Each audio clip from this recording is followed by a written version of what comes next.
진료실의 박선생 32번째 이야기 변비치료법입니다. 비뇨기과의원에 진료받으러 오는 환자 중에서 만성전립선염의 증상을 호소하는 환자가 가끔 있습니다. 만성전립선염은 전립선에 여러가지 이유로 염증이 생겨서 만성화되면서 소변을 볼 때마다 아프거나 회음부가 뻐근해지며 소변을 자주 보고 배가 아픈 등의 여러가지 증상이 나타나서 생활하는 데 불편하고 심하면 심리적으로 불안정해져서 노이로제를 유발하기도 합니다. 전립선염은 치료가 오래 걸리기 때문에 병원에 대한 불안감이 계속됩니다. 또 전립선염의 염증이 배우자에게 감염되어 질염을 유발할지도 모른다는 불안감 때문에 성관계를 멀리하게 되고 그에 따라 자신감도 떨어져서 발기력도 떨어진다고 호소를 합니다. 게다가 만성 전립선염은 치료가 잘 안되고 증상의 호전이 빠르지 않습니다. 하지만 만성 전립선염은 성병처럼 배우자에게 옮겨주는 질환도 아니고 치료기간이 오래 걸릴 뿐이지 전립선암이나 전립선 비대증과 전혀 상관이 없고 진행도 되지 않는 단순히 불편한 증상만 나타나는 귀찮은 질환일 뿐입니다. 그래서 나는 진료실에서 환자들에게 만성전립선염은 특별한 병이 아니고 진행도 되지 않으므로 병에 대한 걱정을 하지 말라고 하면서 편안하게 진료를 받으라고 말합니다. 그런데 일부 병원에서는 이 질환에 대해서 어찌나 겁을 주었던지 공포심을 가지고 오는 환자도 있습니다. 게다가 필요도 없는 검사를 하거나 효과가 검증이 되지 않은 자기장 치료나 온열 치료까지 권하기도 합니다. 환자의 불안감과 건강 염려증을 이용한 광진료입니다.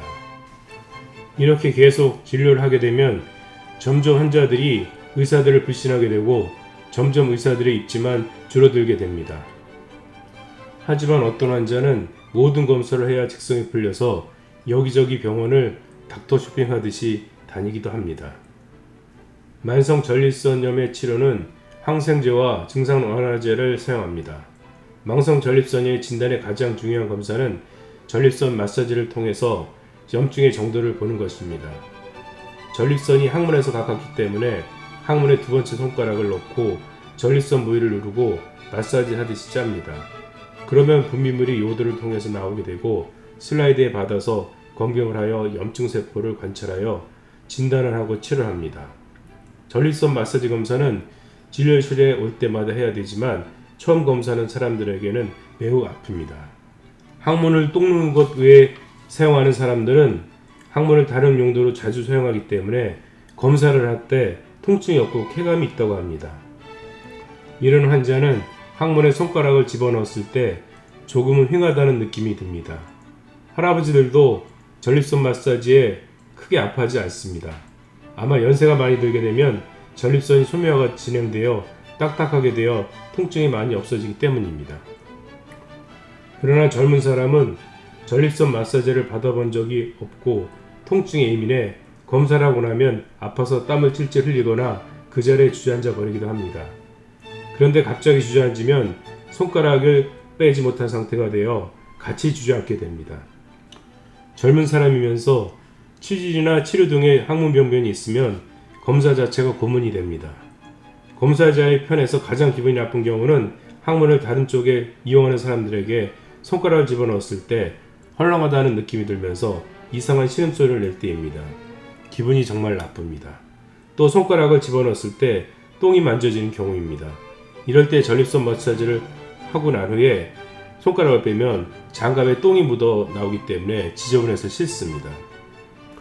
그래서 전립선 마사지를 몇 개만 하고 나면 나의 느낌인지는 모르지만 진료실에 똥냄새가 가득하다는 느낌이 들기도 합니다.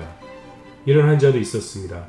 근처의 은행에서 청원경찰로 근무를 하고 있던 30대 남자 환자였는데 평소 소변 보기가 불편하고 회음부가 아파서 진료실에 온 환자였습니다. 전립선 마사지와 간단한 검사를 통해서 만성 전립선염으로 진단을 받은 환자였습니다. 선생님 얼마나 치료를 받아야 하나요? 한 3회에서 6개월 정도 약물 치료를 받으시면 됩니다. 성관계는요? 옮겨주는 병이 아니니까 걱정하지 마시고 자주 하십시오. 염증은 남에게 옮겨주지 않습니다. 그리고 자주 빼야 아픈 전립선 마사지 검사를 줄일 수도 있습니다. 술은요? 너무 많이 드시지 마십시오. 조금씩은 괜찮습니다. 환자는 일주일에 한 번씩 치료를 받았고 올 때마다 전립선 마사지를 받았습니다. 어느 날은 전립선 마사지를 다음번에 하자고 했더니 환자는 정색하면서 꼭 해달라고 했습니다. 이분은 이유도 없이 전립선 마사지를 선호했습니다. 그런데 얼마 후에 환자가 왜 전립선 마사지를 매주 해달라는지를 알게 되었습니다. 하루는 간호사가 이유를 나에게 흘리듯이 말했습니다. 그동안은 내가 진료실에 있어서 몰랐던 것이었습니다. 원장님, 저 환자는 이상하게 진료실만 나면 화장실에 들어와서 5분 이상 나오지 않아요. 응?